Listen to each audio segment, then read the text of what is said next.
김우중 전 대우그룹 회장님이 어제 밤 11시 50분에 83세로 별세하셨습니다.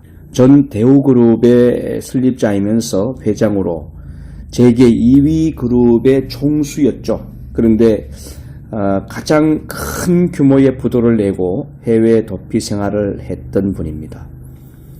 삼성의 이병철 씨나 현대의 정주영 씨와는 달리 이분은 1.5세대 창업가다 이렇게 말하고 있는데요. 이분은 세계 경영의 성공 신화를 만들어가는 분인데 만 30세가 되던 1967년도부터 세계 경영이라고 하는 그런 비전을 갖고 뛰었던 분입니다. 원래 이분은 한성실업에서 근무했죠. 원단 생산업체인데요. 이때에 그 대우실업이라고 하는 작은 기업을 만들었습니다. 500만 원이죠. 자본금 500만 원으로 5명이 함께 거둬서 수출을 시작했는데 58만 달러의 수출 실적을 올려서 인도네시아라든지 미국으로 우리 대한민국의 제품을 수출하는 그런 수출 시장 개척자다 이렇게 말할 수 있습니다. 이 김우중 회장이 만든 그런 대우실업의 수출 성과를 통해서 박정희 대통령의 눈에 들어오게 되죠. 1968년도부터 박정희 대통령의 지원을 받게 되고 1969년도에 한국 기업 최초로 호주 시드니에 해외 지사를 세운 분이 바로 김우중 회장입니다. 이것이 한국의 수출 시대를 열어가는 촉매제가 됐다 이렇게 볼 수가 있고요. 이러한 것이 이제 1976년도에 가서 옥포 조선소를 대우중공업으로 만들게 되고요. 그리고 74년도에 인수했던 대우전자와 83년도에 대한전선 가전사업부를 합쳐서 대우전자를 그룹의 주력으로 만들게 됩니다. 이게 굉장히 이제 많은 반응을 일으켰는데 에콰도르라든지 수단, 리비아 이런 아프리카 시장 진출에 대우그룹이 뛰어들게 되는 그런 일이 되는 거죠. 자, 이렇게 해서 굉장히 거침없는 확장 경영을 한 결과로 대우실업이 세워진 지 15년 만에 국내 4대 재벌로 우뚝 서게 됩니다. 그 이유는 해외 영업에서 아주 탁월한 수단을 발휘했던 덕분이기도 하고요. 그리고 박정희 대통령의 도움을 받았다 이렇게 볼 수밖에 없죠. 왜냐하면 박정희 전 대통령은 김우중 전 회장의 아버지가 대구 사범 은사였기 때문입니다. 그런 인적인 인맥이 많이 활성화됐고요.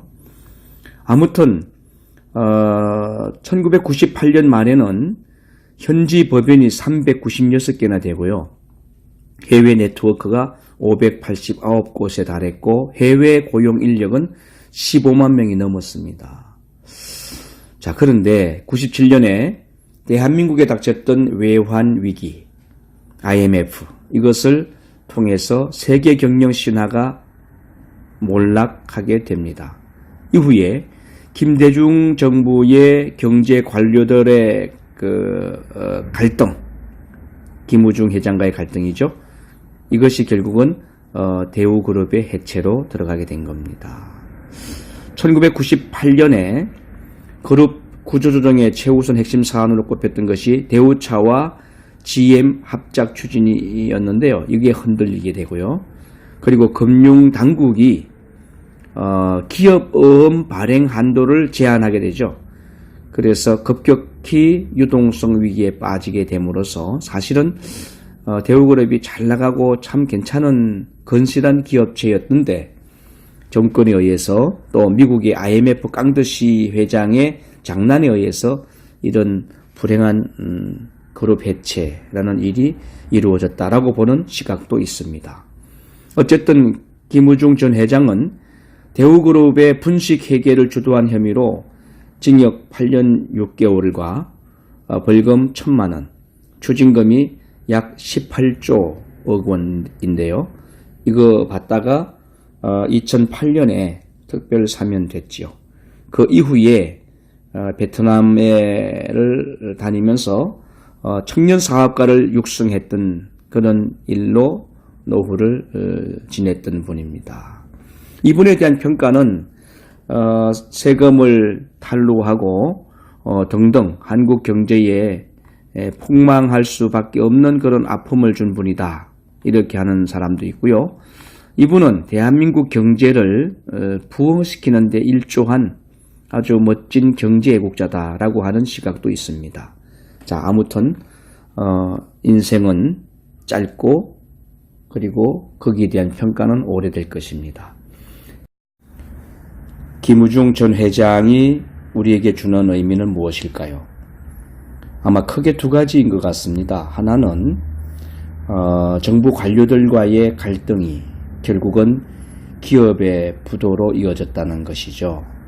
이게 전두환 대통령 시절에도 부산에 큰 기업체 하나가 그렇게 된 적이 있습니다. 결국 정부의 또는 정치인들의 장난에 또는 이권 다툼에 의해서 건실한 기업체도 무너질 수 있다는 사실이 우리 역사 속에 있다는 걸 생각해 볼 수 있겠고요. 또 하나는 기업인의 부도덕성, 정상적인 기업 경영이 아닌 탈루와 탈세, 불법을 통한 정권을 등에 업고 부도덕한 기업 경영에 문제가 있다는 것을 생각해 볼 필요가 있겠습니다. 대한민국의 경제가 어려운 상황입니다. 새로운 경제 부흥의 주역들이 많이 나오기를 기대해 봅니다.